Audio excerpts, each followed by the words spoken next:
Rakesh Mohan, welcome to the show. Thank you very much to invite me, and I'm glad to be here. Yeah, so you are the person who famously dismantled the domestic end of the license permit Raj. But before I ask you more about that, just for especially our younger listeners, uh, I I would love if you could describe the labyrinth of control. So the way I think about it, we had the industrial licensing system, which determines, the size, location, technology output, employment, investment of firms. We had a price and quantity control systems through laws like the Essential Commodities Act. We had an exchange control system, which was specifically to do with foreign exchange and how much people could hold and, how much they could use per day when they went abroad or, use for buying various inputs. In addition to that, there were import substitution policies, which had its own permit system on what kind of inputs could be imported for various outputs that were produced. Outside of all this, there were a number of factor market controls, especially in agriculture. So you have everything from land ceiling laws to tenancy laws, to land redistribution, consolidation, and so on. And finally, nothing works if the government can't control the credit system. So the banking system was almost entirely state-owned and credit was strongly controlled. And the way I understand it, the controls combined were worse than just adding them up individually. So can you describe some of the details of this system for our listeners? And then we can talk about how you managed to get that out of the way.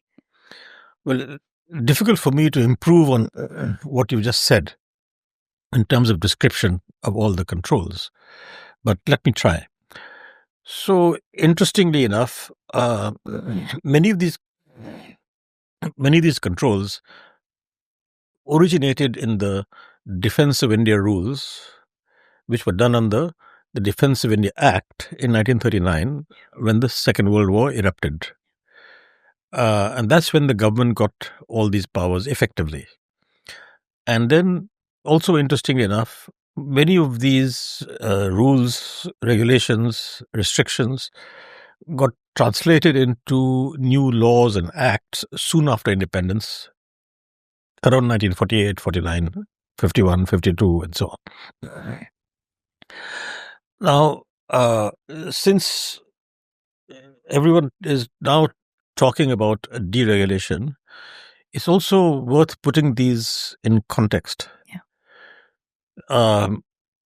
So you talked about agriculture, which I don't know as much, but the fact is that because there was a great degree of inequality in the holding of land in rural areas, there were lots of farmers who were landless, and particularly the Dalits, the lower castes. So there was a very good argument for doing the land reform. And in fact, one of the things that economists talk about in terms of the success of Korea and Taiwan is the land reform that was done there. So those limits on land holdings, land redistribution wasn't done as much as perhaps it could have been done. So there were good reasons for that. Second, because of the terrible experience with the Bengal famine in the 40s, there was a great concern with distribution of food.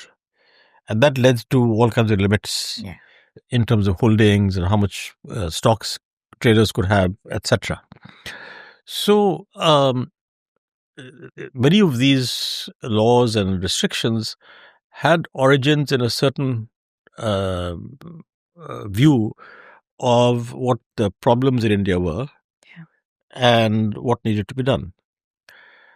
Coming to the industrial sector is kind of analogous in that the country had very low manufacturing industrialization levels, and it was felt at the time that given the very low level of technology and capacity, etc., that there was no way that industry could come up in India without restricting imports from advanced countries. And that was the general sort of philosophy of the day, or economic the sort of economic development theories and everything else. However, what I do feel is also that something that is not talked about enough and not analyzed enough.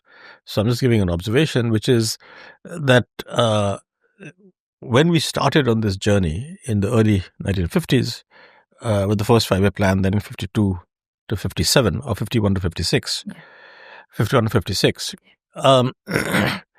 we had inherited a civil service system and system of administration which is essentially control oriented, because that was the job of the British colonizers. Yeah. And so the whole system, obviously, they were not that much interested in development, if at all, but they had to control the very, very large country. And actually, it is a miracle that such a small number of Britishers control this large territory. And so the system of control was embedded in how the civil service functioned. Yeah. And so, apart from whatever economic theories there may be, economic views there may be, in economic philosophy and so on for development, this is what they knew how to do.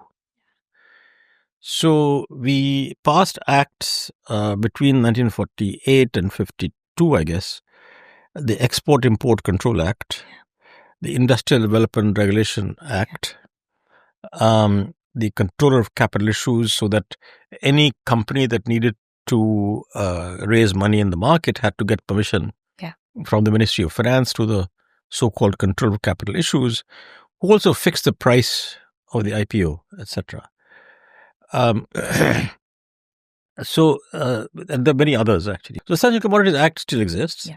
And as I said, that is very much to do with the fact that you want to make sure that exactly essential commodities are available to the mass of the people. Yeah. You can argue about how effective or efficient it is, but that still exists for that reason. So, all these acts were passed. And so and then much later in 1969, the MRTP Act was passed, that is Monopolies and Restrictive Trade Practices Act. And that came as a response to some economists having done some research and documented the domination of certain business groups, family business groups. And so this was today, the act is called the Competition Act. Yeah. Of course, it doesn't have the same characteristics. Yeah. But the point is, once again, that the rationale or the motivation was that you need to control excessive domination of certain families. Yeah. So after 1969, these listed large families were restricted from investing in a number of different sectors, and a number of sectors were defined in which only in which they could invest. So, through this system, if you wanted to set up an industry, you had to get an industrial license from the Ministry of Industry. Yeah. And because to produce anything, you needed a lot of imports. Consistent with that, you then got import licenses for your inputs, both for machinery, that is capital goods to begin with, and then licenses for importing all the raw materials, intermediate goods, etc. And this was all consistent. Okay. Then you also needed to, because the idea was you wanted to set up in an industry, in many of these permissions was embedded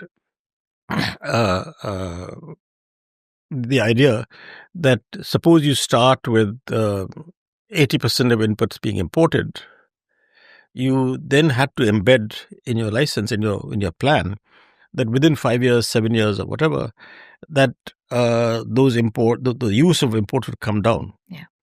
And so that was then associated with setting up upstream industries. Yeah.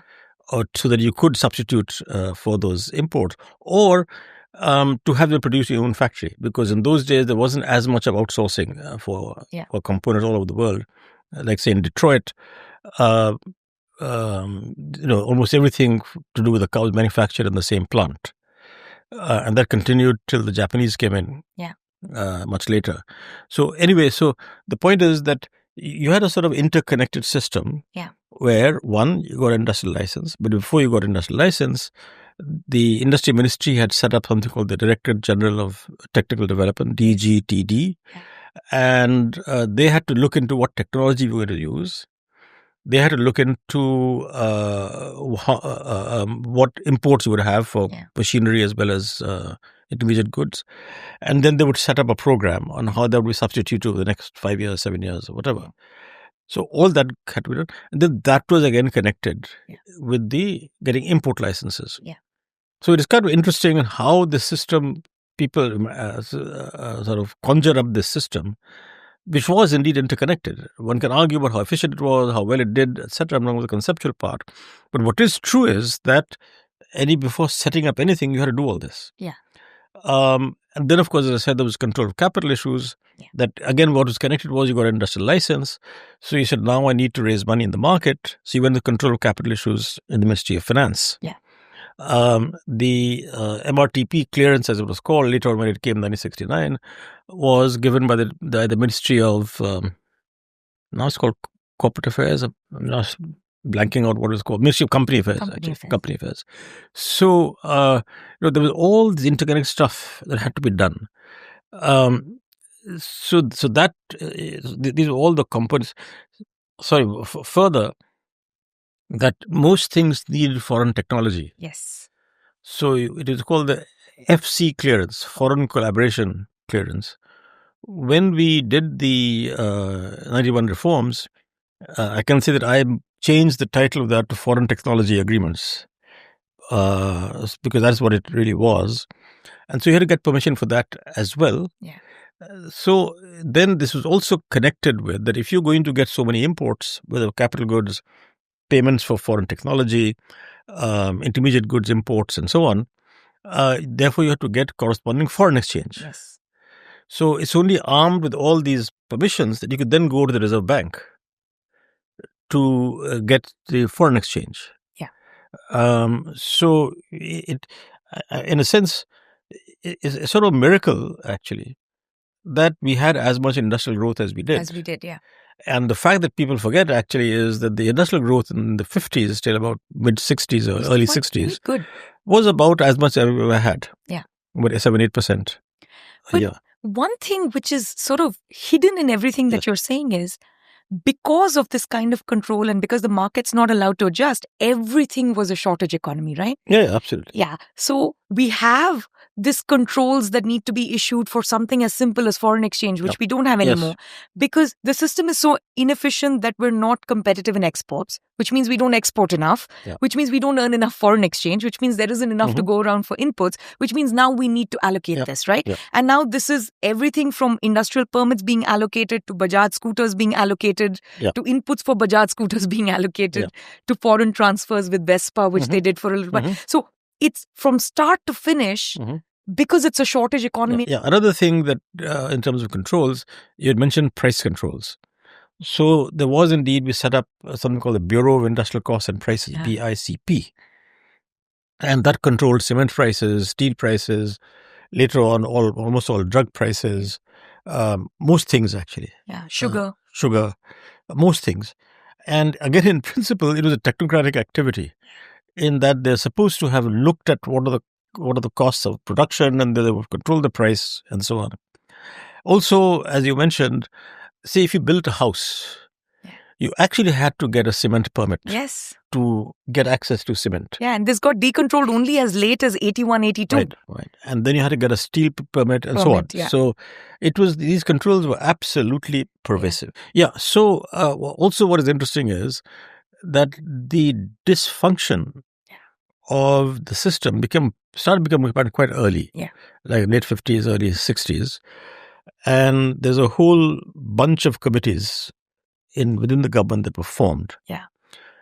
Each one of them actually documented very well on the problems in the system. But most of them, after having documented the problems, they would then recommend tightening to say that, look, yes, these are problems, but we should function much better and more efficiently in doing these things. Yeah. So that was very interesting. They were documented very well, actually. Yeah. No, and I think that goes to the core problem, which was the idea that the market will not produce the distributive outcomes we wanted to produce. Right. And allocative efficiency is a privilege of only the developed world. Yeah. It is not a privilege that the developing world can have. And on this, they weren't that far apart from the economic orthodoxy in the rest of the world at that time. Absolutely. But it really comes from there. Yeah. And what is also interesting is that to the extent that, say, if you're sitting in the 1990s or late 80s, what model do you have at that time? It was the East Asia, Southeast Asia, okay? If you're sitting there in 50s, 60s, what model did you have? The fastest growing economies had been the socialist countries, including the Soviet Union. Yeah. And so in that sense, you really sort of have to think back and what is it that we were reading? What is it that we were observing? What is it that what are the models available? Yeah. Right? And it is certainly true that the socialist economies grew fast at that time, before they got sclerotic. And they had all kinds of shortages, which was never visible on the outside. Yeah, of course they were all shortages. Right? They had lots of shortages. And what was visible on the outside is that they send someone, into space or the moon, or they win all these Olympics medals and so on. But on the inside, even the press junkets and people who went, they were never allowed to go beyond Moscow. So you never knew what is interesting shortages. Is that after 1991, when the Soviet system collapsed, I was in Europe in 1993, 94 for a year. And so we drove around East Germany at that time, which is not East Germany anymore. Yeah. And it was very interesting that you went, as we drove around, went through various cities. You go through a city and the main road looked very nice. Yeah. Okay. You just went one block in. Yeah. And it was all falling apart. It was all falling apart. Absolutely. It was incredible. I have the same memory. I was in Berlin in 1992. Okay. And East Berlin just looked so different from West Berlin. And but the main streets looked fine. The main streets look great. Yeah. So it was, and what I also thought about at that time was, given our close relations with the Soviet Union and the other socialist Eastern European countries, and people went there all the time. Yeah. As students. Yeah. Also, government officials went. I never heard anyone say that this is what they had seen. Yeah. No, my grandfather and his younger brother both were journalists. So they'd go to Moscow on these press junkets or something. But, it's tightly controlled, right? Yes. The government officials take you everywhere. They told me much later, well into the 90s, they told me that in hindsight, we should have figured it out. Because our friends in Moscow would ask us to bring soap, toothpaste, some really simple things that you can't understand why they don't have access to that. Yeah. And now in hindsight, we completely understand that this was the shortages were just pervasive across the board, even for the elites. But we didn't put it together because everything looks so good. But they would have said, yes, for the elite, of course there should be shortages for the elite. Yeah. And in India, it really turned into, like you said, you start with one system and then each time you want to clamp down on the market, it means another set of permits and another set of permits. Right. And then MRTP comes in because if you're not giving people permits to expand, then, of course, supply won't keep up. Another control, of course, was that when you got an industrial license, your capacity was controlled. Exactly. You got a license, say, to produce 10,000 cars. Yeah. Okay. Remember that as late as 1980 or thereabouts, only 30,000 cars were produced in a year. Yeah. And it was a crime to produce more than your licensed capacity. Yes. And in fact, some of those so-called scandals of Reliance in particular, in the 80s, late 80s, were going past their capacity. And that was regarded as a crime, which is ridiculous. Yeah. No, and that's the interesting thing, right? So now if you can't go past capacity, it means it's a shortage economy, which means prices will rise, especially in the black market. Yes. But you can't be seen to be profiting in a socialist system. So now there will be price controls, and then there will be MRTP controls. So some of these things were figured out. Yeah. And so in the 80s, in terms of some of the so-called liberalizations they did then go to a system of doing minimum economic size in a number of industries, because they figured, it's ridiculous to have this capacity control. Yeah. So then you say, no, there are economies of scale. Yeah. So in certain industries, we must have a minimum economic size. Yeah. One control that's very important, which I missed, basically came, if I remember correctly, in the mid to late 60s. And that was a reservation for small-scale industries. Yeah.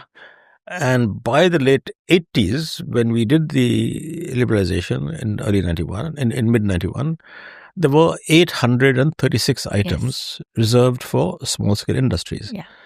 Now, sorry to interrupt. Yeah. When you say reserved, I just want the listeners to know this means that only someone below a particular size is allowed to engage in the manufacturing of those goods. Right. And it is interesting because this has, I think, really been a huge negative impact post-liberalization. Yeah. Okay. Because the way that those items were identified, it was that low technology items or low technology industries, which are also labor intensive because they're low technology, that in order to enhance economic growth and employment growth, we should reserve these industries to small sizes and not let industries of larger sizes come up in these areas so that there's higher employment growth. And the logic was that the large firms will outcompete the small firms and the cottage industries, as opposed to the logic being the small firms will eventually grow. Cottage industries will be even another area. Yeah. Okay. But what is interesting is the way I sometimes put it is almost everything that you buy in Walmart was reserved for small-scale industries, whether it is toys, whether it is furniture, apparel, footwear, many plastic items, cutlery, and all kinds of, basically almost anything you use in the home. I think anything that you look around here would have been reserved for small-scale industries.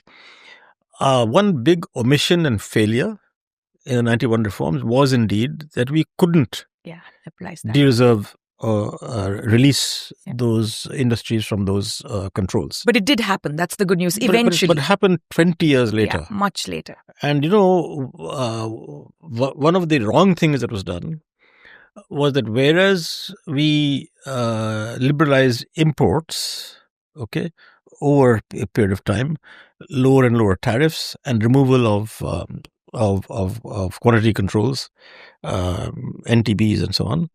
So what happened in those 20 years before they were released or de-reserved was that it was totally inconsistent in that we allowed, say, apparel to come in or toys to come in or shoes to come in and so on, manufactured by large industries abroad. Yeah.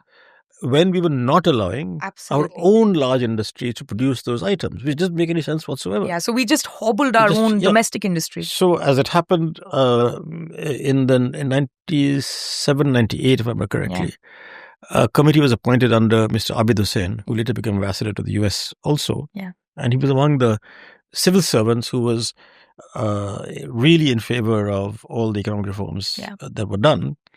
So a committee was appointed under him on small-scale industry, of which I was a member secretary while I was the National Council of Applied Economic Research.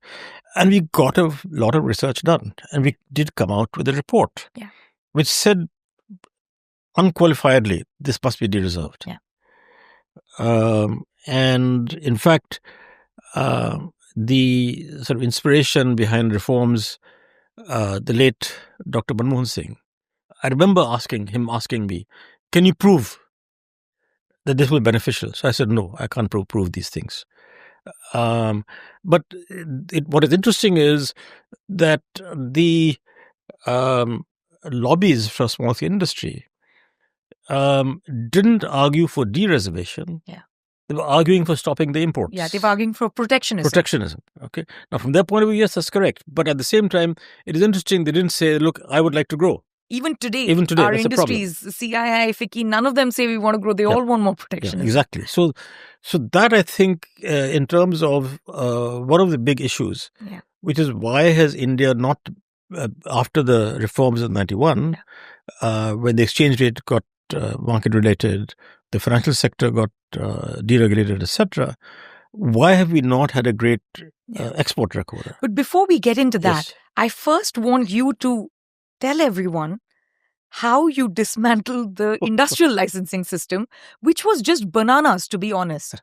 So first, you have papers written before you actually managed to dismantle it.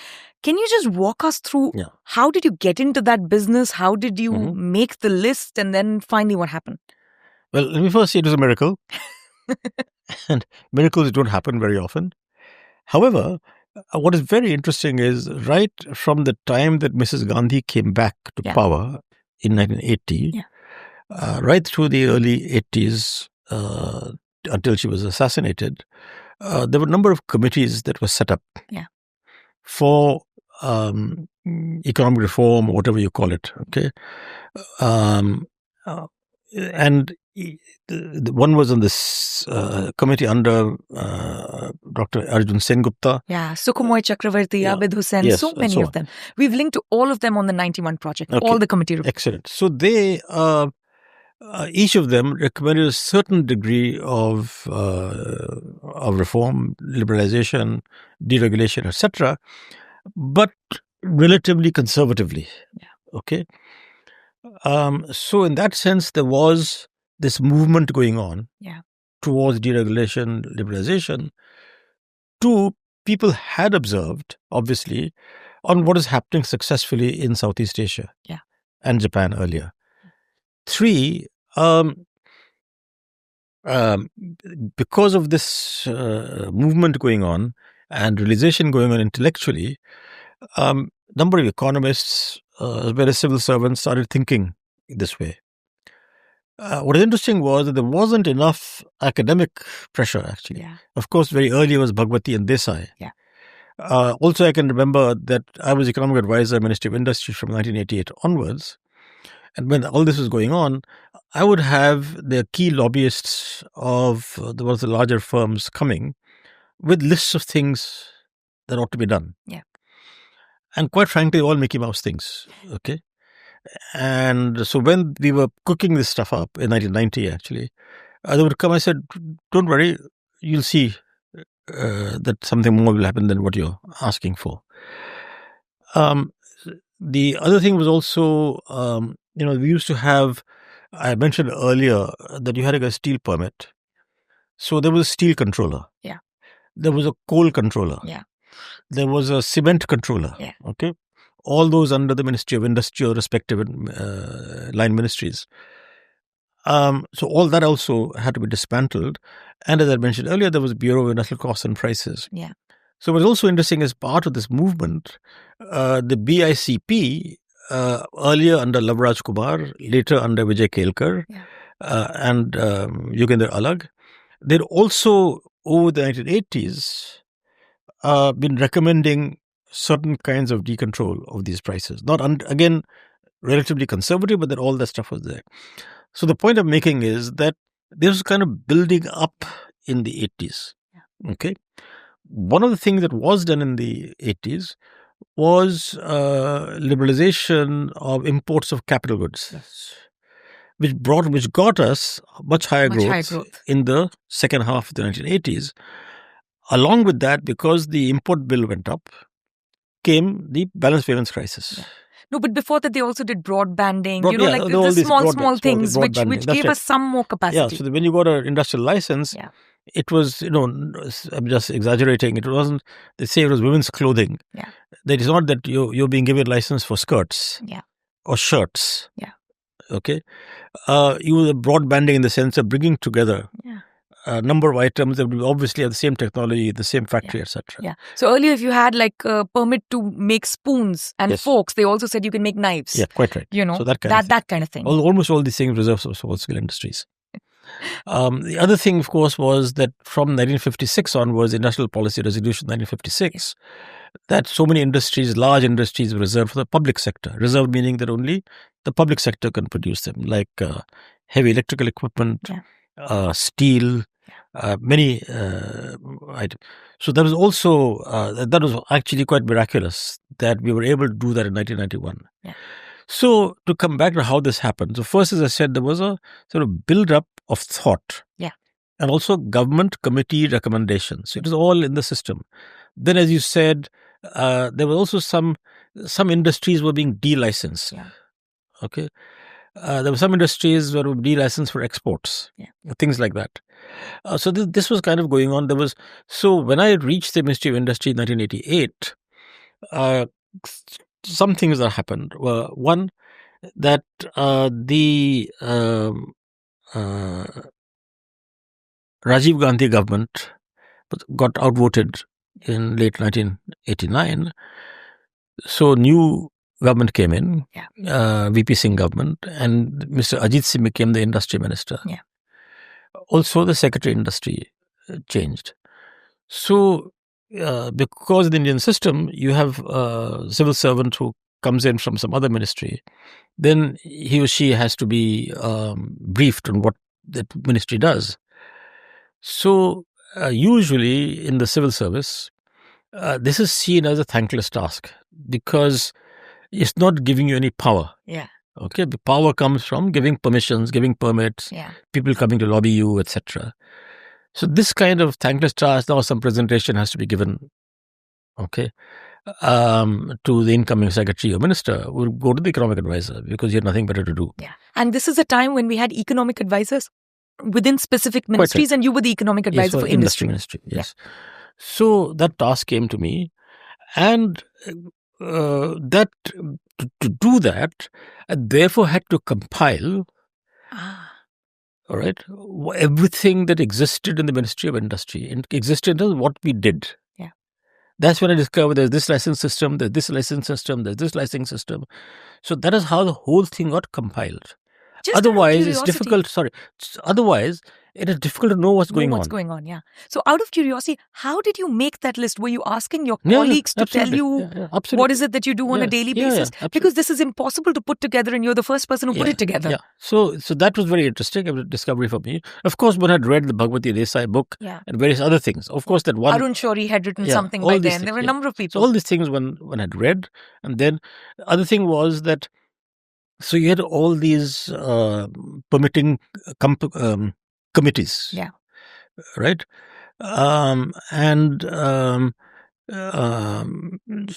So there was the committee for licensing, committee for MRTP clearance, committee for foreign collaboration, foreign technology agreements, the input licensing committees, and so on. Quite a few of them. And so the economic advisor was not a member of any of them, which is good. Okay, but I was curious enough that I asked the secretary. I said, "Look, I want to sit into these." So you went and attended. So I went and attended them. All right? And that's when you really got the extent of it. How does it actually work? And then I had an excellent assistant economic advisor. His name was Vandana Agarwal. Yes, and you've co-authored that paper together. Co-authored the paper, Commands and Controls. And so all that went into that. So I really, that just as it happened, just my curiosity, think that was going on, because I had prepared these briefs and so on, that we were able to write that paper, which basically covered everything. And it also made me realize that everything had gone on before in terms of different government committees on licensing, on controls, and so on. There was also an earlier committee called Controls and Subsidies. The Dagle Committee report. Okay, which I came across. And that was an excellent report, by the way. So there was all this stuff available. I put that together in these presentations and in the paper. Then what happened is that because there was a non-Congress government after 13 years in 1980, they were keen to do something different. That is, go away from the license control Raj. So VP Singh also as Prime Minister. He had So earlier in 1990, you mean? 1990. Yeah. VP Singh as the new Prime Minister had been the Finance Minister under Rajiv Gandhi before they got into trouble. Yeah. And he had become known as a liberalizing Finance Minister. Yeah. Okay. Ajit Singh was what you might call computerized Jat, if I can put it that way. He had just come back from the United States maybe a year or two earlier. It worked for IBM here. Oh, wow. So he actually was a very smart fellow. Yeah. Very quick. And he wanted to get a lot of these things done. Yeah. So I had to do again the presentation for him in terms of what we did. The other thing that happened coincidentally was that in January 1990, there used to be an Indian delegation that went to Davos. Yeah. Okay. And so some minister used to lead it, and he was nominated. Also, again, part of the control Raj, that because all foreign exchange was controlled, all the industrialists who went to the World Economic Forum had to be approved by the Ministry of Industry. Yeah. So that they could get foreign exchange to go there. Yeah. Right? And they could buy an air ticket. By the way, so air tickets also, for example, there was something called the P form. Yeah. We had to be able to get an air ticket because that involved effective foreign exchange even if you were traveling Air India. As an aside, when I first went to England as a schoolboy in 1964 on a scholarship, so the big thing was that we get a P form and then the corresponding foreign exchange permit. The power of these permits was such that when my father got the P form and the foreign exchange permit to buy the ticket, we were so excited, he was so excited, that we went off to the travel agent of Air India, and he forgot that he had to actually have money to buy the ticket because he'd got the permit. I had an uncle with us. He happened to have the cash with him. So no, but the permit was harder to arrange than the cash. Exactly. So just you got to have money. Anyway, so to come back, so because of this concatenation of circumstances, that they wanted to do something different, and so we then had to prepare the minister to go to Davos. So what I'm going to say in Davos to the assembled business elite of the world. So we say, yeah, of course, you have got to say we're going to do all these good things, liberalize foreign direct investment, all the rest of it. So that became part of the briefing for that. Yeah. Okay. And that helped in doing this. Yeah. One thing I forgot is that Rajiv Gandhi's last year, 1989, Mr. Seshan, who later became very effective, excellent Chief Election Commissioner, had become the Cabinet Secretary. Yeah. And so he wanted each of the ministries to give a presentation of what they did. So again, that was actually the origin when I had to prepare. Yeah. For Mr. Seshan. He was a tough guy, so you really have to prepare. You had to really prepare. So I think that presentation never got done, but I don't fully remember. But it's early prepared. And that again, I could then therefore easily do this presentation to the new minister. So the point is that all this has been happening. They put all that together, presented it to Ajit Singh to present in Davos. Again, as an aside, part of it, that so there was a very strong delegation that went to Davos that year in January 1990, headed by the minister, Mr. A. N. Verma, who became who was Secretary of Industry, later on became Principal Secretary to the Prime Minister, Narasimha Rao, Montek from the Ministry of Finance, Nitin Desai, who was then the Chief Economic Advisor, and someone else who I'm not remembering right now. So we went off to Davos. When we landed in Zurich, the Indian ambassador who had come to receive us, this is without the minister, the bureaucrat delegation, and he said, I have some news for you, that the industry minister, Mr. Ajit Singh, is not coming because the Prime Minister decided not to send him. So now the Civil Aviation Minister, Arif Mohammad Khan, is coming. So obviously Arif at that time was Civil Aviation Minister. It had nothing to do with it. Yeah. But he came. And of course, so then he couldn't make any announcements because he had no idea. We had no briefings, nothing. So that preparation went there, but nothing happened in Davos. Yeah. Then we came back. Mr. A.N. Verma, as I said, was secretary. We then started working with the blessings of the Minister Ajit Singh to put together this industrial policy reform package. Yeah. And that we did. Huge amount of work. Mr. A.N. Verma was a big taskmaster. We had to do everything that we said had to be backed up by evidence. So we prepared in the new industrial policy, which was actually it was approved by the cabinet, and it was announced in Parliament. Yeah. And there's something that I'm sort of surprised why the political people don't talk about. I've not seen it anywhere, actually. That was among the key things on which Chandrasekhar rebelled against VP Singh and the Janata National Front. On this issue? Yes. Okay. Because he was totally against industrial policy liberalization. There were other political differences. But this is among the key things, actually. So then the VP Singh government fell. Ajit Singh went as industry minister, and Chandrasekhar became the prime minister. He made himself the industry minister. Okay, he came to the Ministry of Industry at the Bhavan, which prime minister almost never did. Yeah. He came and said, "As you know, I oppose this, but I want your free and frank advice on what you think is correct. Forget the fact that I oppose this." So I went to the industry secretary, the changed Suresh Mathur. I said, "What do I do?" He says, you see, you do what he's told you to give free and frank advice. So we kept working on this. Yeah. All right. And again, this is important because then when, of course, Chandrasekhar didn't last very long and Narasimha Rao government came in, to some extent, Chandrasekhar had become the industry minister. So Narasimha Rao made himself the industry minister. Coincidentally, A.N. Verma became his principal secretary. We were asking how these things happened, so that people don't forget in some sense. I sort of keep on going on some tangents, but this is all related. Yeah, because there's one part which is the ideas continuity and policy continuity, but the people being continuous is also very important. So what this meant was that, you see, that because of all these controls and licensing, the Minister of Industry was a very powerful person. Yeah. Politically and, of course, otherwise. And it is unlikely, in my view, that had they been industry minister, that he would have agreed to give up all these powers. Because Narasimha Rao became the prime minister and he made himself the industry minister, this was much easier to do. Yeah. And of course, because all this had been prepared under Mr. A.N. Verma, that he had fully internalized knowledge. This was the right thing to do. Yeah. Okay. So, this kind of constellation of circumstances from change in thinking, certain input in the government for about 10 years, the lessons from the East Asia, and then what I've not mentioned is 1991, the Soviet Union collapsing. And China doing very well.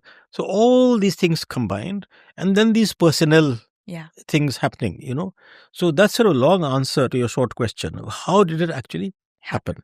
Final thing on that is that Manmohan Singh became finance minister. Yeah.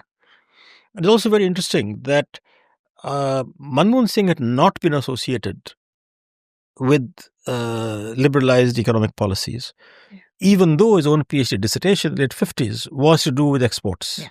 Okay, so he was very much a votary of exports. But after he went to South Commission, and I think he went around the world much more, he had changed his mind. And so he provided the whole intellectual framework. Okay.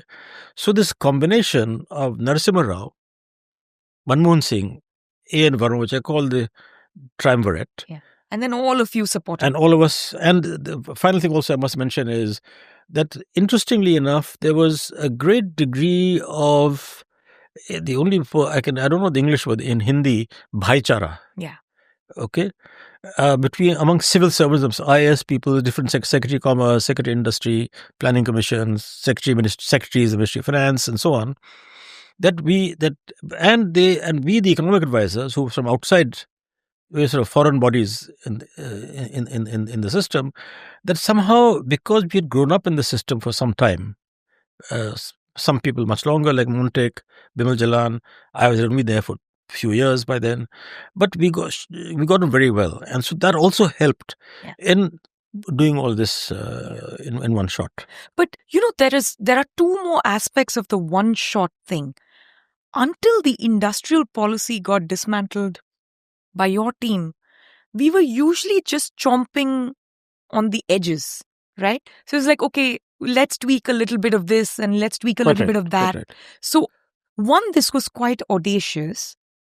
What made you think that you could just get this done wholesale as opposed to the old way of let's do it gradually and let's, what was that thinking? Because what you did was quite bizarre. As I said, all these things had been developing, that different committees do with controls, different committees do with price, decontrol prices, and then, of course, the breakdown of Soviet Union. But also our own major thing was our own balance of payments crisis. Yeah. Which I should have mentioned much earlier. That was something that really focused everyone's minds. That something has to be Yes, done. and it was lucky, and people don't realize, many people think this happened only because the World Bank and IMF forced us to do it. Yeah. That's not correct, because as I described, this is all building up. Yeah. Yes, it is true that because we had a crisis, we had to take an IMF loan, we had to put all this together and give this as a program. They also then themselves gave whatever the conditions they had, but those conditions not very different from what people wanted to do anyway. But yes, so the point is that in terms of doing everything together, that all this had built up, then we in some sense seized the crisis. Yeah. And it got done. And this combination of senior personnel between Manmohan Singh, A.N. Verma, Narasimha Rao. The important Narasimha Rao, of course, being that obviously these were politically contentious moves, like de-reserving the public sector, that is opening public sector industries to private investors, etc. And I would say that it was partly because of Rajiv Gandhi's assassination that in some sense there was more muted opposition. Two, that all these people, I'm talking the politicians now, had been together in parliament for a long time. Yeah. And despite being politically opposed to each other, again there was a certain amount of, same thing, bhaichara among them. Yeah. So Narasimha Rao, Vajpayee, Advani, and all the others, including the CPI and so on, they'd been together in parliament, parliamentarians, and in some sense relatively very civilized debates, discussions. So they may not have been good friends, I don't know, but they certainly respected each other. And came together in a crisis moment. Yes, came together in a crisis moment. And in fact, just I was reading this new book by Gopal Gandhi.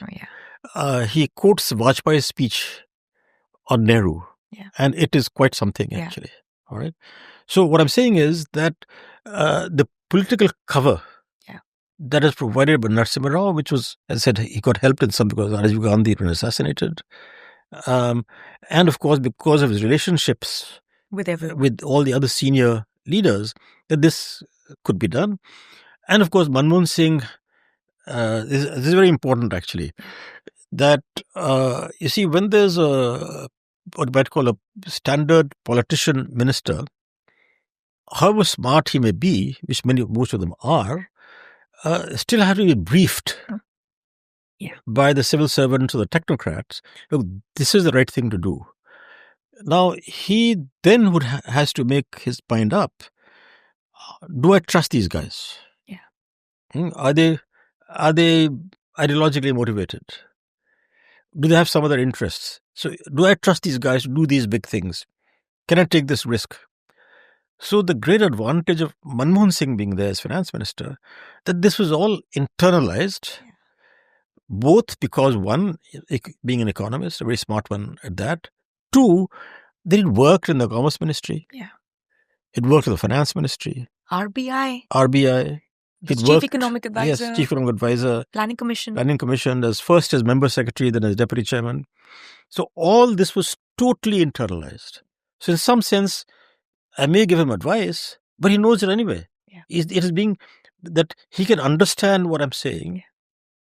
And also, as I said, with a very senior civil servant like Amarnath Verma endorsing it, he is then also encouraged by the fact that this is administratively feasible. Yeah. And he's got an enforcer in the Prime Minister's office. No, and he handpicked all of you, right? That's the other part of it. Well, of course he trusted you because he knew all of you for many years and brought you back to India. Yeah, yes and no. And I'll tell you why I say yes and no. Montek certainly, who came back in 1978, and that was under the previous Morarji Desai government, when H.M. Patel was the finance minister. But Manmohan Singh was Secretary of Economic Affairs at that time when Montek came. I came originally in 1980. Again, that's again an aside that I'd come to work on urban development. I'd been called first to come, and I went on leave from here from the World Bank for 3 years to work on urban development. And I'd been called by Raj Krishna, who had come to know me when I was a young, new economist in the World Bank. I went back. He became member of Planning Commission under Morarji Desai, and he called me. Interesting thing is, it took me 2 years, 1.5 to 2 years to actually finish what I was doing here to be able to go back. That time, two governments had changed from Morarji Desai to Chandrasekhar. To Sorry, Indira Gandhi. from Morarji Desai to Charan Singh to Indira Gandhi. So when I got there, no one knew me. I didn't know anyone either. But the appointment held across 3 governments. So I got to know Manmohan Singh then because he was member secretary Planning Commission. I had a tough very first year in terms of just being able to function. I've been out for 16 years, half my life from the country. But that's when I got to Manmohan Singh. He then did call me back. 1986, when he became Deputy Chairman of the Planning Commission. So Shankaracharya, as it happened, first came back by himself. He was for 2 years National Institute of Public Finance and Policy. He and Montek had known each other very well. Then when the economic advisor, Ministry of Finance. Arvind Virmani also, Manmohan Singh had called. But he didn't know us from before, except for Montek, actually. But he trusted all of us because he'd seen us work. We were sort of rummaging around struggling around in the government. So he saw that, we were struggling around, we were doing what our work was. And so yes, he trusted us. Absolutely. So you mentioned that one of the things that you wished had been done that time was, the reservation list and then de-reserving those industries. What else do you regret leaving behind in 91? That may still not be done. So one big thing which is not done yet, and this goes to the issue of factor market reform, which I've not mentioned at all. So we did almost nothing in terms of factor market reforms, that is land and labor. We did a lot in some sense on the capital. Okay. But on labor, as it happened, Finance Minister Manmohan Singh mentioned the National Renewal Fund in his very first budget speech, which we picked up. He didn't elaborate on it, we just picked up. And as we did the reforms, I did think that because of all these changes, that is delicensing, that is therefore much greater domestic competition, 2, opening of trade, therefore much greater import competition, 3, opening of FDI, therefore much greater competition from foreign companies investing in India, I did think to myself that logically this would mean a lot of industrial distress. Okay. And we had a very inefficient system in fact, a bankruptcy system is probably that is ranked as among the most inefficient in the world. And I'll come back to that in a second. Okay. But so the point was that if you're going to have all the industrial distress, what's going to happen to the whole bankruptcy system? 1. 2, to do labor market reform, which is to make it easier for labor market flexibility in terms of in terms of the employment, that it made it logical for me, for some of us, to say, look, you can't do labor market reform unless you provide some social security and confidence to the labor that if industries or the employees get into trouble and they have to get fired or laid off temporarily, they have to get confidence, if labor market reform is to be done, that they would be looked after. Okay.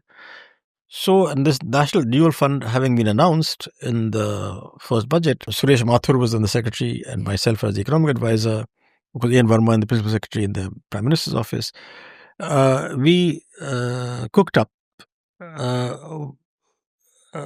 whole policy for this, and that was called the National Renewal Fund. And the idea was that you need to set up a fund so that if industry gets in, company gets into difficulty, then the labor are looked after. Yeah. So you take out one problem in the bankruptcy process, give confidence to labor as a whole that they are being looked after, and then you can do the changes in the regulatory system and under the Industrial Disputes Act. If a company got into trouble, you could not fire anyone without government approval. Okay. So on the one hand, you could say, well, actually, there was no problem. You just have to get government approval. It was never given. Okay. So we devised this program. It was a sort of multifaceted program. One was just setting up a fund, which then would provide wages depending on how many years or months they worked. Based on that, they would get a certain kind of golden handshake. Yeah. Two, we also thought, look, that's not enough. You need to retrain them. So associated with that also that we would provide retraining facilities. We tied up with the main industry associations, CII, FICCI, etc., that they would help in doing that. Three, we looked at some concentrations of what were called sick industries. Yeah. One was Ahmedabad. Yeah, textiles. There were, I think, 28 textile mills that were closed. Had been closed quite some time. And the irony was that they were completely closed. So the labor was not getting any wages because there was no money. But they couldn't be fired legally. Yeah. Nor could they shut it down because you needed the closure permits and everything. Exactly. So the one in the earlier comments you described the problem with entry. Yes. There was also a problem with exit. Yeah. So one major error we made, that this got labeled as exit policy. Yeah. That's a very threatening word. Yeah. That was very wrong, actually. So there was also a whole bunch of textile mills in Bombay and whole engineering industry, old engineering industry in Calcutta, Kanpur, etc. But we thought that because Gujarat had a long history of amicable business-labor relations, that we could start with that. So under the National Renewal Fund, we cooked up a whole project. And the idea was, conceptually, that the government takes over temporarily and nationalizes all the textile mills put together who are not working. Yeah. Okay. Not to operate them. Yeah. To warehouse them. And then close them. And sell the different parts and so on. Then the idea was, let's do a planned rejuvenation. So that, I don't remember now, the whole area, under 28 textile mills, that whole area would then be redeveloped with a mix of uses, some non-polluting industries, some trade, some shopping, some hotels, residences, etc. And there was a professor in SEPT in Ahmedabad for urban planning. Yeah. His name was Barjor Mehta. Yeah. Who did the whole urban plan actually for that whole area. And he later, because of that plan, his work got recognized. Then he spent most of his life at the World Bank. Okay. He's now gone back as head of CPT now, just last year. There was a very progressive minister, Congress government in Ahmedabad, in Gujarat, it was Sanat Mehta. Yeah. I'd got to know him because of my textiles work earlier with Abid Hussain. Yeah. So I talked to him. He was totally for it. And even more important, Ahmedabad has this Textile Labour Association, basically the textile union, which had been started by Mahatma Gandhi. And that's one of the reasons why there was a very good history of very healthy relations between industry and labour. There was a man called Arvind Bhai Butch, who had been the head of this TLA, who retired actually. Yeah. I had got to know him again from a textiles work earlier. I went to see him. And he was very excited with it. He came out of retirement and he endorsed this idea, and he gave in writing that if we did all this, that the labor would not object. Yeah. Now, there's a long background in terms of asking what was not done. This was passed by the cabinet. We came here to Washington to get a World Bank loan to fund it. And we'd also calculated that if you pay 4% of wages of all industrial workers into the National Renewal Fund, and that 4% could be divided between the government, the employer, and the employee in whichever proportions you want, 1:1:2, 2:1, or 2:1, or whatever. We had calculated that if you do that for 10 years with no payout, that after 10 years, it'll get self-sustaining with obviously hundreds of assumptions. Yeah. And the idea was, for these 10 years, the government puts in money in the National Renewal Fund, and they provide all the compensation and for the rebuilding. We also calculated that if the National Renewal Fund provides all the funding for the workers in textile industry in Ahmedabad, that ex ante, the redevelopment of that area will give you the will growth give that's all required. all the growth, also give all the money back. Money back, yeah. And more than you ever spent. Okay? Yeah, but you're showing, this was supposed to be proof of concept of how to make the transition. Yeah. No, so let me say further that unfortunately, for something I've never understood, is that this was then shot down by Ministry of Finance, even though they had given the idea originally. Yeah. Which I've never, my guru, Dr. Manmohan Singh, my friend Montek has ever explained to me why this was shot down. Okay. But the important point I'm making in that is that if we had done that, one can never be sure, but there's been much higher likelihood of doing the labor market reform, which is yet to be done.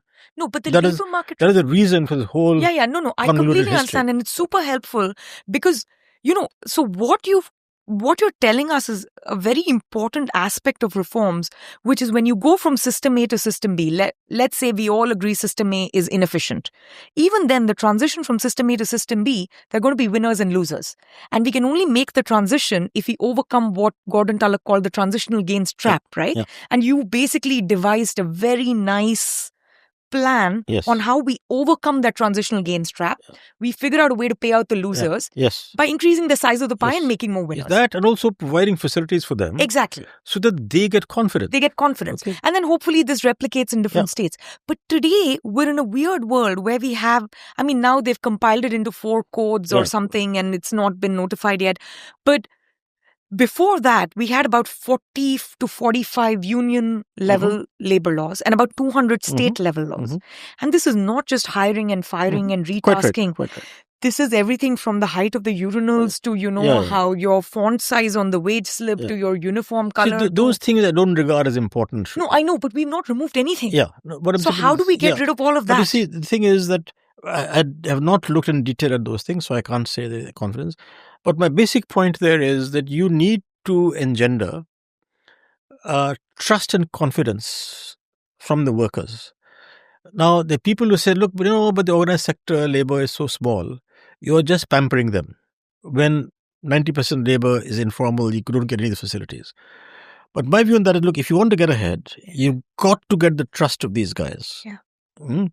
So another interesting thing that was done, I guess 2004 or 2004, 3 or 4, when we switched the pension system in the government. Yeah. Now it's again. From rather than defined benefits to defined contributions. Quite right.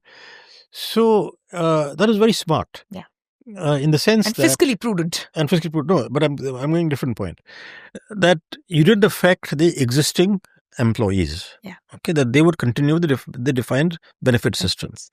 Only new employees would get the defined contributor system. This is very interesting. Which is why there was no objection. Because the fellows who would object was not there at that time. I remember as Secretary of Economic Affairs, I had to hold a meeting with the unions. And this is kind of interesting because this was on a Saturday. And the finance minister, Mr. Chidambaram, was supposed to hold that meeting. He very smartly calls me on Friday night saying, I have to go to my constituency tomorrow. So you hold this meeting. So I held this meeting with the unions, obviously government unions. What year was this? 2004. Okay. After I became secretary, must have been late 2004. Okay. Or early 2005. So they had known me because of the work on the National Renewal Fund. They'd known me because of my work on the railways. They'd known me because of my work on textiles. Yeah.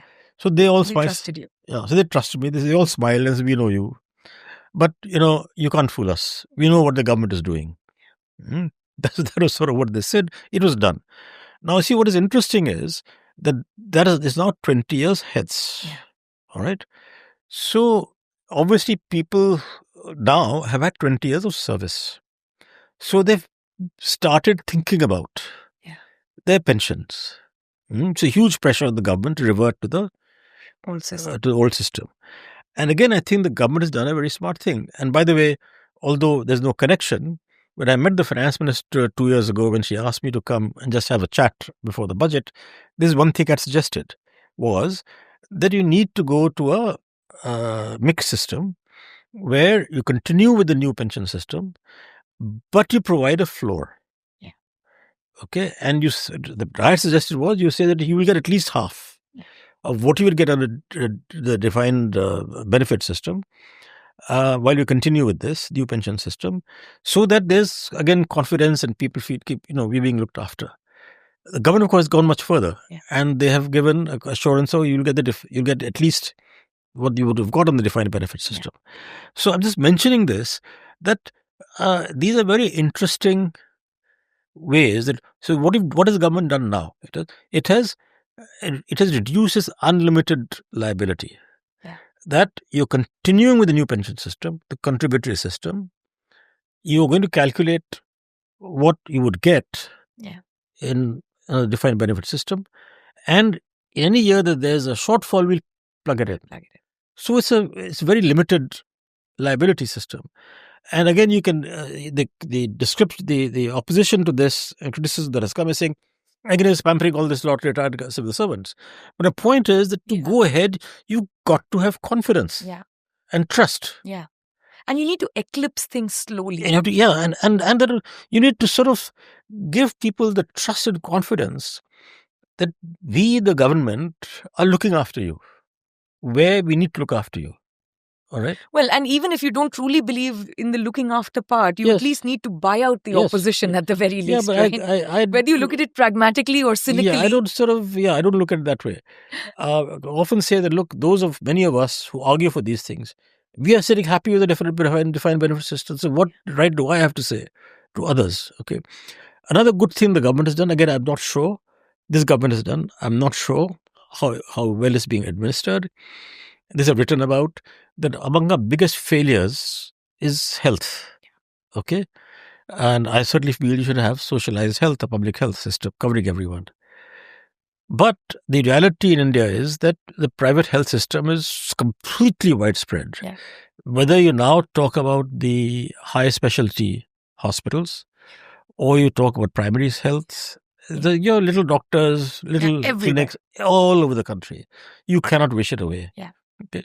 So conceptually, they've come up with a damn good idea, which is the Ayushman Bharat system. The payment system, not insurance, because there's no contribution from the people. But they've said, look, people above sort of half the population or something, that you can go to any of the licensed places and get free healthcare up to some limit. So I think that's again how it works. I have no idea, actually. One thing I do see is that there's no change in the budget. No, but one thing I'll tell you. So now we have Narega, which is, for the poorest people, there is a backstopping if they're out of work in a transition system. We have this Ayush Bharat system. It seems like at least now we should be able to pass the labor reforms. But we are simply, there's no movement anywhere. I agree with you, but because we haven't done the social security part. But this is not enough? No. After you can't, you don't want to be sick. No, you don't want to be sick. You don't want to be just, going out and working in... No, while all of that is true, you also don't want to be unemployed. And we have masses of people who can't find a job. Precisely. But the thing is that you need to provide this trust and confidence. And again, after all, many people in the high income levels have all kinds of protections. No, but here I want to challenge you a little bit. See, we are no longer in the 70s and the 80s where the unions were super powerful. No, the union is not powerful at all now. No, but who is opposing labor reforms today? It's more, I think, well, I don't know, quite frankly. That's my question. It will come through politically through the, the members of parliament, members of legislative assemblies, etc., political parties. But I don't know enough, quite frankly. All I'm saying is that you need to keep thinking of innovative solutions so that you can do what you want to do. No, I agree. And I think, I would very much agree with you that we need a better plan for agriculture, let's say to phase out MSP. We can't do it overnight. We'll get the protests, the kinds that we saw. But on labor, at this point, I'm searching the bottom of the barrel. I think genuinely it's just a lack of courage and imagination because I don't see an organized constituency of the kind you faced. Yes, but you see, if you take the agriculture reforms, many of which were good, basically, right? You didn't foresee that organized stuff coming up, but How it did. did they not foresee it? Well, farmers are all Farmers dispersed. are incredibly well organized. Yes, but still, came up together when there was an issue. Okay, whether right or wrong. So all I'm saying is you need to think about how to get things done. Fair. But I would be very One other surprised if thing, we by had the the way- Bharat Bandh and the strikes we used to have. I don't see that happening anymore. The other thing I would mention, what was not done and took 30 years, is the bankruptcy law. Yes. The IBB. Yeah. IBC. IBC. Rather, IBC. Again, there's something we worked on in the mid to late 90s. Yeah. But there was huge, basically, opposition from business. Yeah. Whatever we call MRTP, what would have been MRTP companies. Yeah. Good business, very happy that nothing would happen to them if they went bankrupt. They lost nothing. And so I think that's another thing that we should have done. Yeah, which came too late. late. So, in fact, I would say that if you did the IBC and the NRF together, okay, you would have probably made much more progress on factor market reforms. One both set of combined. Markets, No, both combined. That is, you are finding a system to get the business owners out through bankruptcy. Okay, more efficient system. And managing the labor transition. Managing labor transition at the same time. Yeah.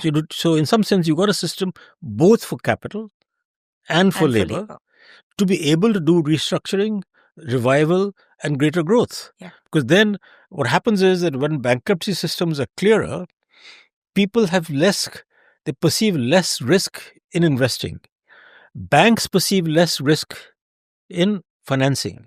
Yeah. So I think that is the two combined, in my view. Yeah. One of the biggest failures of the 91 reforms. And now, both were envisioned. And still not done, basically. Well, IBC has been done. But, IBC has been done, but it's got its kinks and it's been smoothened out. It's smoothened out. And in fact, we have a new paper on that also. Okay. We'll link to that. So the next thing I want to talk about is you put together a phenomenal report, which was called the Infrastructure Report, which I honestly think is bad PR, though it was about infrastructure, but it was about so many other things. So this is a lot like your industrial licensing work, where you look at every single roadblock within the system towards building infrastructure and urbanization. And a lot of that also deals with factor markets, in this case, land, right? So one, can you walk us through what were those roadblocks? This is everything from land titling to land tribunals to taxation to urbanization to land sealing to FSI. I mean, it's everything that you managed to capture in this very, very specific work. So one, can you tell us what you were thinking and then also walk us through those reforms, most of which are now land? Well, first, you don't like the title of Infrastructure Report. Yeah. I'll tell you how it came about. So in 1994, one of the best world development reports put out by the World Bank was on infrastructure. Okay. The WDR, World Development Report on Infrastructure in 1994. Okay. And that had been led by my friend Gregory Ingram, with whom I had worked very closely for the Urban Development City Study Project in Colombia. We had joined the World Bank at the same time. Then it continued on. I'd gone off. And it was an excellent report, actually. Among the contributors in that, by the way, was Ashoka Modi, also in that World Development Report. Wonderful. On the finance part of it. So, this is part on the why I call Infrastructure Report. So, as it happened, I had spent a year abroad, which I had got angry because of the failure of the National Renewal Fund. So I took leave from the government for a year and went off to Maastricht in the Netherlands to work on European industrial policy, which ironically 30 years later has become very important. So I went back, and that's when this report came out. It's really excellent, actually. It covered everything on infrastructure policy. So when I came back, as the still economic advisor industry, went to Dr. Manmohan Singh, finance minister. I said, look, this excellent report has come. Oh, you should do something. So he said, you head it. So that's just the background why I call infrastructure. By the way, it had a gorgeous cover. I know this because my dad was at the National Housing Bank. He had this report. Yeah. So I read this report in the 90s because it was at home, and he told me this is one of the best things written. So there's another thing, that it was the first glossy report. Yes. First glossy government report. Yes. again taking inspiration of the World Development And had skyscrapers yeah. on the cover, which I had never seen on Yeah. any Indian anything. So, but that was also because I was in NCIR at that time, so I could do it independently. Yeah. I just got funding from the government to get all that done. Anyway, but on the substance of it, there was one chapter on urban infrastructure. Yeah. But quite frankly, we didn't do too much on that in that report. What many things to do with urbanization. That many things actually very difficult to encapsulate in a short period, but I'll try. One is that this goes back the whole Indian administrative system, which is that now we have something like if we had had a census in 2021, there would probably have been at least 65 cities with population over 1 million. Delhi may now be the largest city in the world. It is 20 million. Delhi metropolitan area. Okay. It's more than 20 million people. So anyway, the point is that with these large cities, which have population more than many countries in the world, you don't really have effective city governments. Yeah. Okay. And essentially administered by the state governments. You do have municipal corporations, but the elected mayor has no powers. That's right. Okay, the municipal corporation also has limited powers. Yeah. The person who really runs these municipal corporations is the municipal commissioner, who is an IAS officer or some other function of the state government. So you see, they have no connection with the city. Just happen to be appointed there. Some are very good, they do good jobs, but they're there for 3 years or something.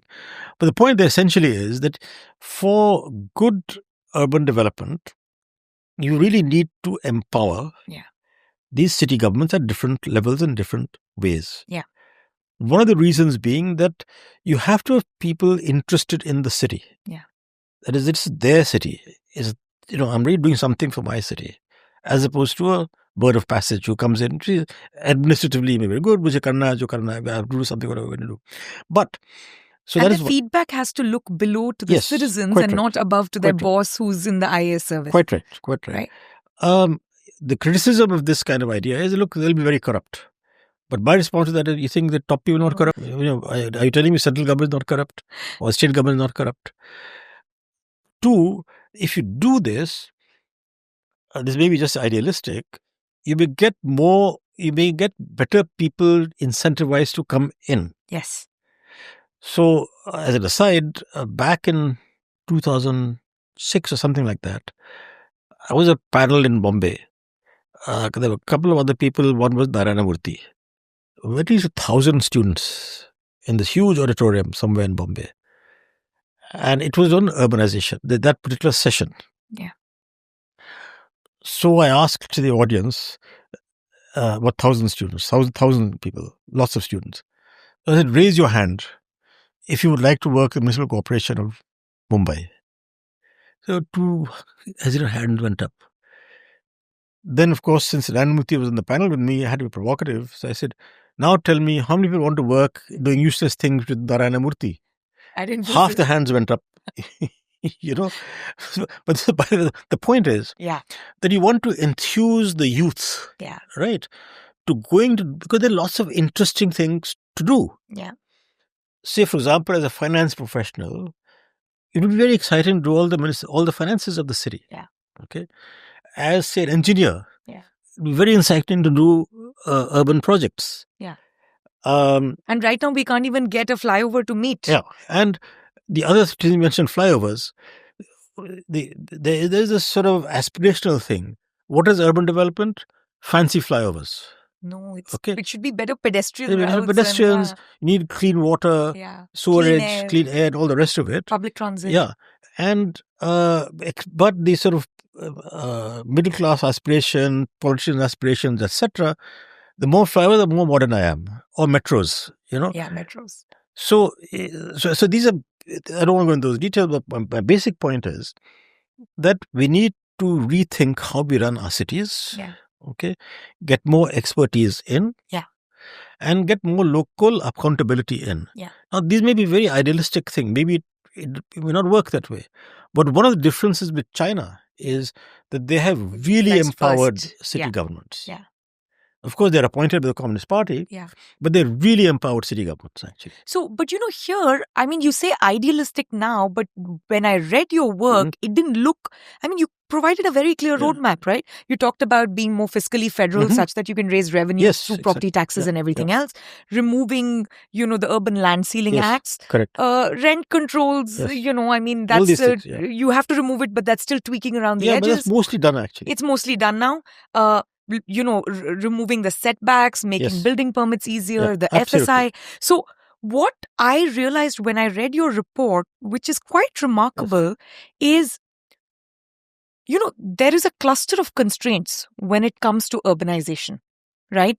And different cities, whether it's Gurgaon, whether it's Delhi, whether it's Bangalore, what happens is they remove one constraint. And then they say nothing happened. But what they don't realize is when there is this cluster of constraints or this thicket of regulation, you remove something else becomes the binding constraint. And what you pointed out is all the things that need to be done simultaneously, because if you just do one of them, then something else will be the binding constraint. So that's the aspect in some way, if you can outline for us, I think it'll be super useful for those listening. First, thank you for reminding me what I said because I didn't remember.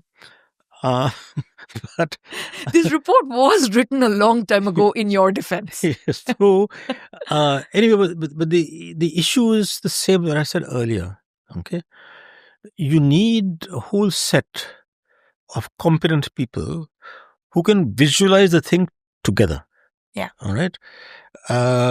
In terms of the municipal finances or the urban finances. Yeah. Okay. What goes into infrastructure? Yeah. All right. What goes into housing? Yeah. What goes into transport? So, just to give a sense of how difficult that is, when I came to the World Bank in 1976, as it happened, the reason, 1974, if I remember correctly, the World Bank IMF meetings were held in Nairobi, 73 or 74. And Mr. McNamara had just discovered there's something called urban poverty. So he decided the World Bank has to focus much more on urban development. Yeah. So as a response in the research department, there was an urban economics division, which said we must study how a city works in developing countries. Yeah. Okay. And a lot of focus on slums, which were coming up that not time. so much that just it was not section. We have to do something to understand cities in developing countries. All the work in urban economics was in developed countries. I just finished my dissertation. I got hired at the World Bank. Yeah. Greg Ingram came from Harvard. This is relevant. Just finishing. Yeah. So first I did a paper on urban economic a paper on urban economic and planning models, which then became my first book. But what I learned from that, right, was that in those days, there was a lot of work on urban models in the US, in the whole urban planning, urban economic literature and work in universities and so on. I did reviews all those and I came to the conclusion that it's not a good idea. Okay. What would be a good idea is to do sectoral studies and put them together. So all the things you mentioned, housing, transport, municipal finance, urban income distribution, urban labor market, urban employment, and so on. So we put together this project, which we got different people in different parts to do this. So all I'm saying, these are all very highly qualified economists, some of whom had not worked on urban issues at all. So I'm just giving this as an illustration that it takes a lot of firepower, okay, to do these different things and then to combine them. It. Okay. No, that I agree. So I'm saying that doesn't exist. But you visualized it for us. Yeah, if I remember your report, you went into a level of detail I have never seen, which includes... That is because of my urban background. No, but this is an actual example from your report. I might get some minor details. You talked about how we can make our railway stations better if we monetize the hoardings, which is now being done. But you said this in 1996, right? So you can I don't remember that at all. Yeah. This is there in your report. Okay. So it's a level of detail. So what I'm asking, what prevents people from just using that now and putting it in as a plan? That's not the way things happened. All right.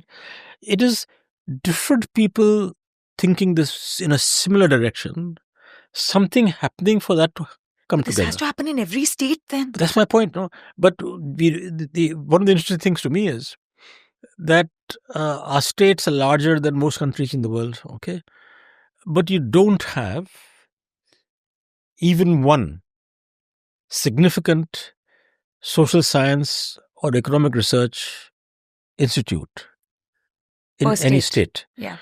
Actually, people thought about that Okay. back in the 60s. I So found like an NCAR, but in each yes, state. yes. So that's in fact that's how the ICSSR was established. Yeah. In the 60s, if I remember correctly, sometimes 60s or 70s, with the idea would be one in every state. And they are with. But all I'm saying is that it is ironic. It's incredible to understand that with such huge populations, that you don't have 5 of these in every state. You don't have 5 of them in the country. Yeah. So you can, like, if you go to say Africa, right, which has much smaller countries, and that certainly every country has some good, bad, whatever, there's something.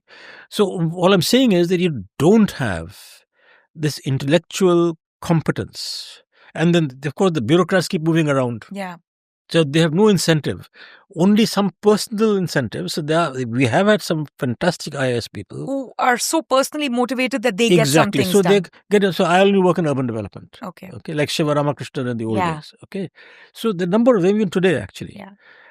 But So some will work on titling, some will work on something, but it's all little bits here and there. So and then you're there for 2-3 years, move on. Okay, so all I'm saying is that many of these things you sort of, in my view, the government should work very hard on setting up things like that. So it's an HR problem past a point. So I'll give you another example. That when IDFC was established, okay, I was on the first board because IDFC came out of the infrastructure report. I was on the first board. So one of the things I suggested in the board was that you should take up 5 or 10 cities a year. Yeah. Maybe 5 to start with, even 3 to start with, all right? And go into municipal corporations and set up and transform the accounting systems, etc., so that they can become credit worthy. Yeah. Just do this as part of your research activity or whatever you may call it. And then you will get projects to finance, maybe 5 years from now. Yeah. Just think of it. So eventually you'll make the money up. Yes. So this started, say, 1998, 99, the IDFC, I don't remember exactly. It's now minimum 25 years. Suppose you done 5 a year. Yeah. Okay, it'll be 125 municipal corporations. Doesn't cost very much to put in good accounting systems and other things. Once you start, suppose you've done 5, suppose you've done 10, then state governments will do it. And other people will look at the model and replicate do it. So, but of course they didn't do anything. It doesn't cost very much. Yeah. But all I'm saying is that there isn't this competence. Also, mainstream economists or mainstream policymakers don't have this interest. Yeah. They don't look at the detail. They want to look at... There just hasn't been a system, you know. Yeah, so we do macro dev well, we do monetary well, quite right. But all this, quite right. You know, very specifics, we don't end up there. So, I mean, in fact, one of the very good reports was by Ishar Alwalia, the urban... Oh, that's a fantastic one. It's a very good report, okay? That has all this stuff, actually. Yeah. And it's so good on financing. Yes, it's very good. Both on the revenue side, how to create a bond market, everything is laid out in that report. And also, it shows that among the biggest problems is urban water, sanitation and sewerage, okay? Yes. And in the estimates that gave, there was a very small portion. Yeah.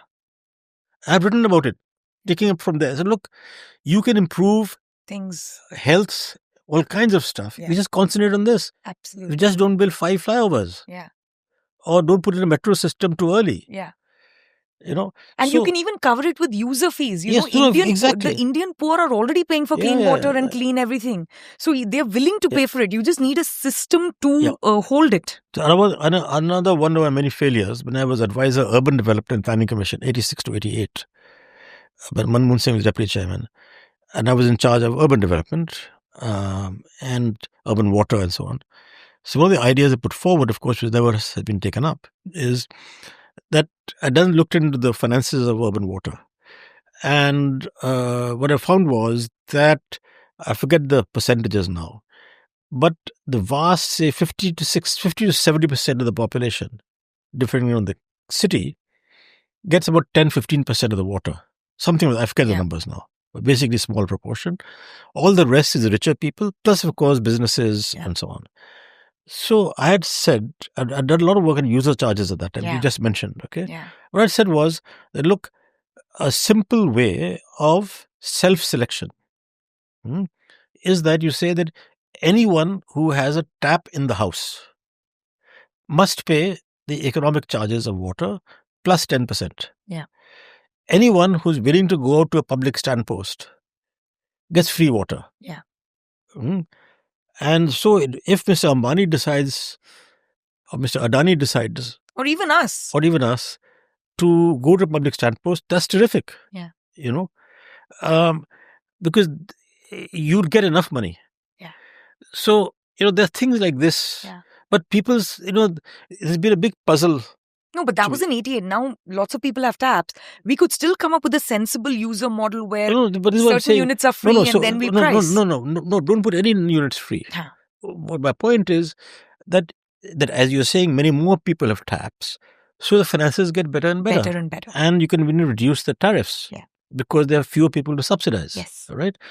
Because you have to have self-selection. Okay? So this is, it's, but this has to do with, again, urban planning, urban thinking, right? That a lot of the, when you talk about urban development, you talk smart city. Okay?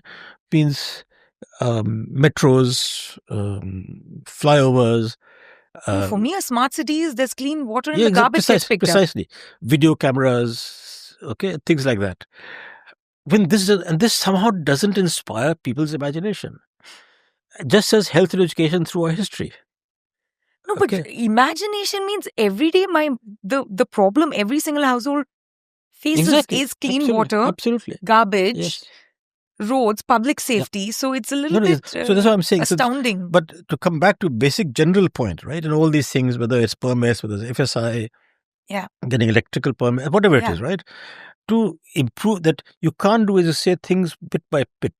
You got to do. You have to have some kind of overall thinking, which puts together, because then you understand that, look, to have good urban water, you have to have user charges. If you have user charges, you can get financing from the capital market or from municipal bonds or whatever, or from banks. But to do that, you have to have a good accounting system in the municipal corporation. And so on. I mean, all I'm saying is that people don't understand this. All this you can't do one bit by bit. Another interesting thing that's been floated is, we have central and state GST. So they say redo the amounts so that now 5% from the center and 5% from the state is local GST. Yeah, absolutely. So you just rearrange the proportions and this way every municipal government has a pool of money to begin with and they're highly accountable. This includes Panchayati Raj. This includes everyone. All of it, actually. Yeah, because consumption taxes are raised out the ground. Yeah, that's right. Consumption taxes plus user charge. Yeah. So this can actually get things moving. Now I'm switching gears a little bit, but I have one last big question for you.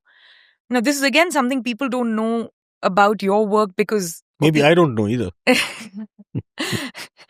Because of when you were working on urbanization, in the foreground and the background was structural transformation, which is still the biggest thing that we have, right? So urbanization is part of the structural transformation, though that's about physical location from rural to urban. But the other aspect of that is sectoral, which is going from agriculture to industry or services. Now, this is again back in vogue in a big way, and economists the world over and in India especially are debating if India's development path should be agriculture to manufacturing, low-skill manufacturing especially to services, or India can bypass that to a certain extent and go straight to services or something else. Now, incidentally, I have read your doctoral work.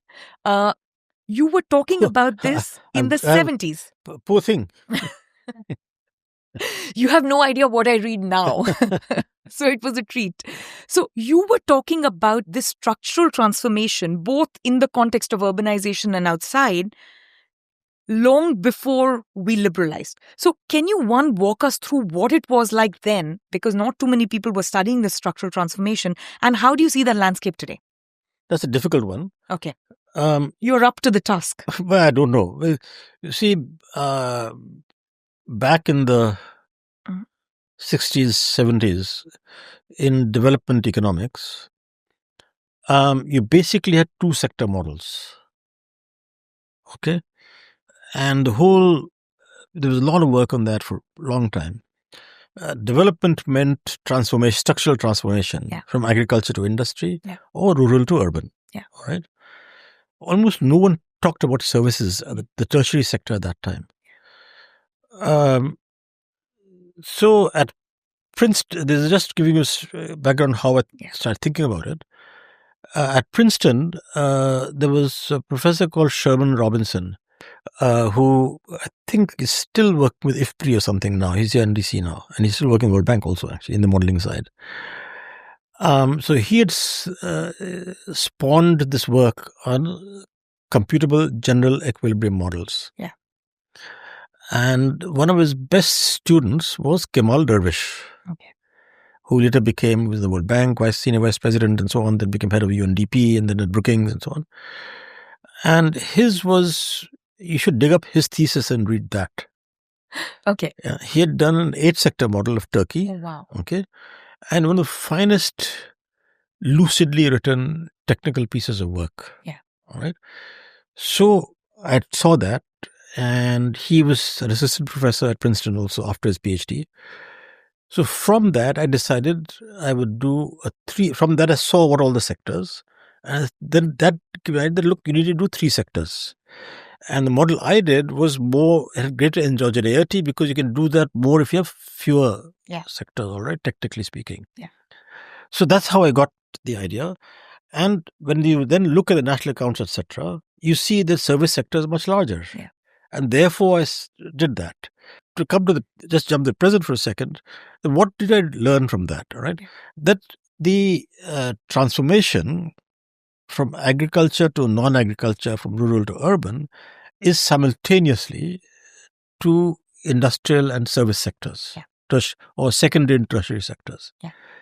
The debate often that is taking place today is one versus the other, which is totally wrong. Yeah. Misguided thinking. Second, and this is again coming to not the present, that the East Asia model, so to speak, I've often talked about it, many people talked about it. Look, the way the transformation, rural-urban transformation took place was a huge increase in industrial employment, manufacturing employment. Especially low skill. But then if you actually look, which I've done only recently, in fact, I'd forgotten that I'd done it earlier, that even there was a larger movement towards service employment. Yeah. Even there. Of course, much higher manufacturing industrial employment than we have had in terms of growth and share. But even there, the service sector employment went much further. Yeah. So that's in some sense, when I did my dissertation, this was the whole point. Yeah. That you've got to look at the overall structural transformation and then understand the economy better that way. And now, how do you see the structural transformation taking place today? Because we have a bigger pull from services these days than we do from low-end manufacturing. In particular, with all this, digital public infrastructure and the gig economy work that's taking place, whether it's Blinkit or all these, Zomato and sort of things. So earlier, when we thought about low-skill migration, it went from, say, agriculture to construction, which was this big boom post-liberalization. Now it's all these services. Well, this is different. Yeah, you're right. This is just different. So now how do you see this playing out? But even earlier, there was a lot of movement of low-skilled services jobs. Yeah. Okay, this is different service jobs. So the point essentially here, as far as India is concerned, is that, and all over the world, this is a reality. All right. But at our level of income, it is a bit of a puzzle, and it's to do with a lot of stuff we were talking about earlier on why there isn't much greater growth in manufacturing. Both value-added, even more so in employment. Yeah. And it is to do, it is partly to do with the legacy of the small-scale reservation, etc. But there's something more which I don't fully understand, quite frankly. Yeah. So if the standard thing in India to say is that, it's medium and small scale industries which do exports. That's not correct. 70% plus of exports is done by the large scale sector. Yeah, because you have economies of scale, you're more competitive. Exactly. Praveen Krishna. Yes, he's done good work on this.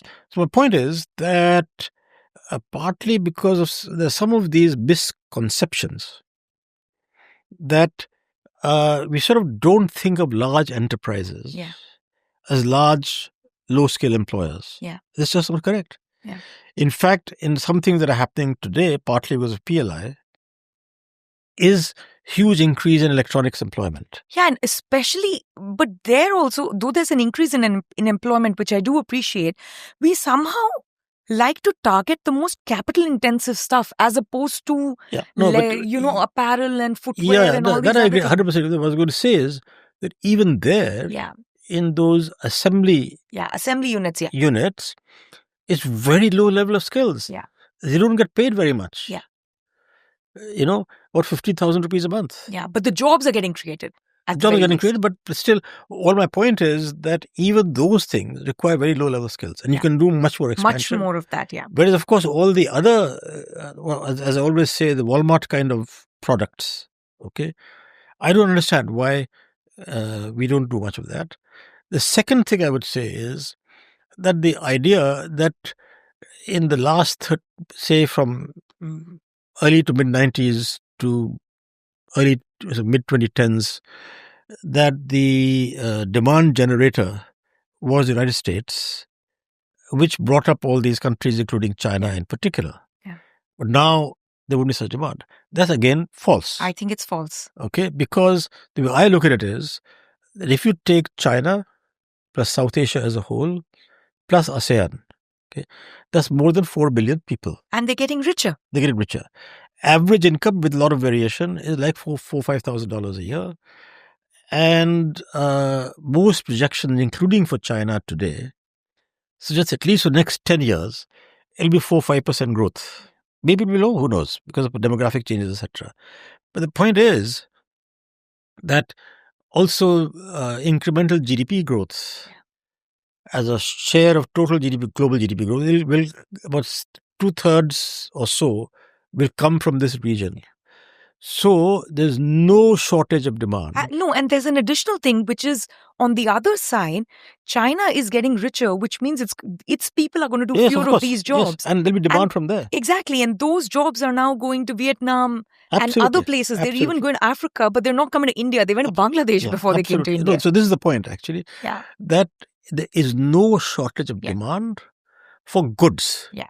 And for consumer goods in particular. Of course, behind consumer goods, to manufacture consumer goods, you need intermediates and you get capital goods, right? You just need export competitiveness, which we don't have. What is correct to say is that in each sector, which we call labor intensive, the capital labor ratios will keep going up. So whether you take apparel, absolutely, all right, you have computer aided design. Yeah. At every stage of the process, there's more capital. Yeah. But it is still true that relative to other industries, the capital labor ratio is lower.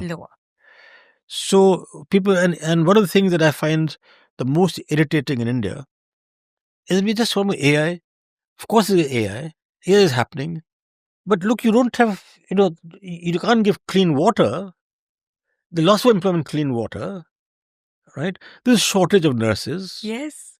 There's a shortage of carpenters. There's shortage of everything. Every kind of skilled labor. Yeah. So, but we have this sort of Brahminical view.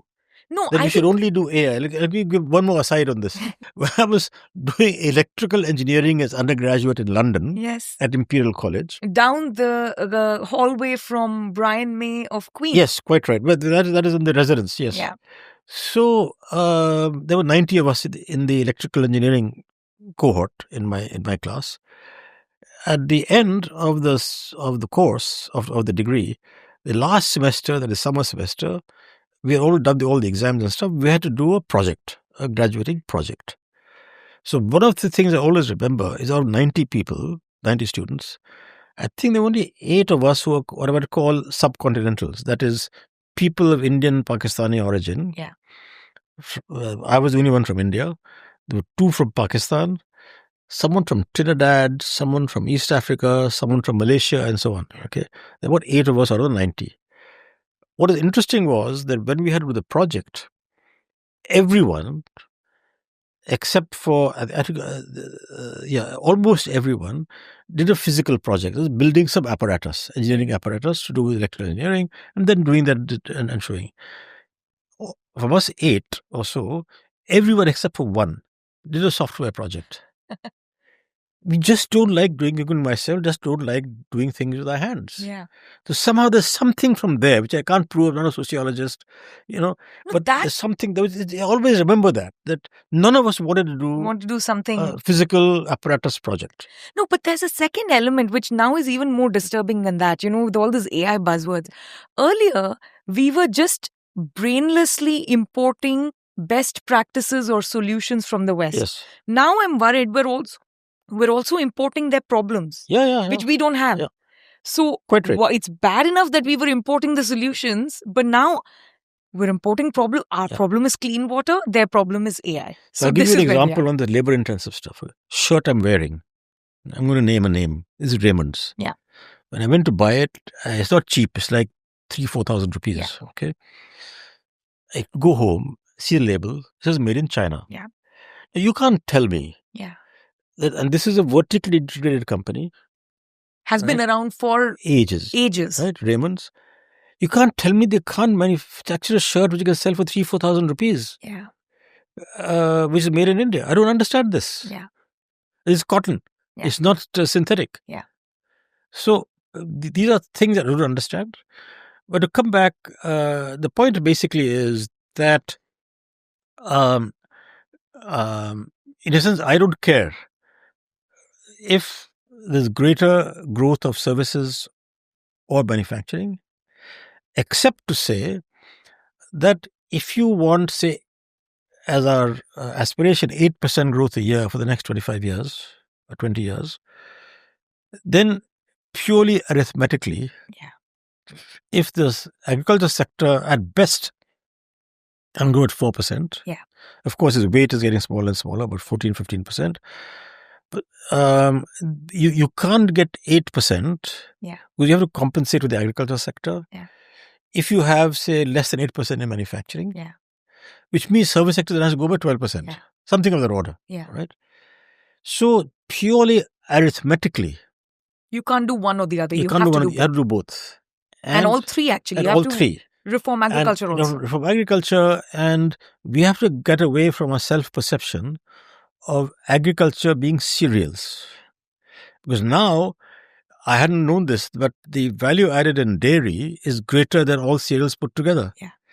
And the way the income is increasing, the diet's changing, say in our meals, what proportion of food we eat is cereals. Dairy, fish, meat, poultry, etc., vegetables, fruits, and so on. We can have far more productivity growth there if we just get away from our focus on cereals. Also, that in those areas, see, we succeeded in improving cereal productivity after the Green Revolution. And the government actually had a huge role in that. All right, all kinds of very interconnected programs. We had so many subsidies and benefits, not just subsidies, but investment, and things like investments. Investment, availability of fertilizer, availability of water. I mean, all the huge interconnected investments that were done for the Green Revolution. That was easier because they are homogenized commodities. Okay. The problem with all the other things is that there are hundreds of varieties in everything. Which means it can't be a lever that the government pushes. It has to be more broad-based. No, it is lever the government. You and George Mason, so you're against government doing anything. But this is something in the US also, by the way. The whole agriculture research system is amazing. Government sponsored. All right. So no, I'm not talking about the research. I'm saying we can't do the kind of we'll give you minimum support price to switch your kind of grain and yields and all that stuff. You have to set up a system, right, which includes government's intervention, whether it's just to make sure that how do you have refrigerated warehouses everywhere? how do you enable refrigerated transport of all these things? Better agricultural markets, more Better agricultural accessible. marketing, more accessible, research on different varieties. Futures. Futures. How to make more sort of, there are hundreds of, say, apple varieties, right? Hundreds of mango varieties. Yeah. How to make all that much more productive needs R&D and systems. And systems and infrastructure. So one of the things I learned, for example, in dairy, the Amul example, is very interesting. That you have all small producers. Someone 5 cows, 10 cows, 15 cows, 20 cows, 50 cows, whatever, right? What was the innovation that Amul did? Kara district, whatever it's called, right? Mr. Korean and so on. Was that you have all these widespread smallholders, small producers. You want to upgrade their technical quality. Yeah.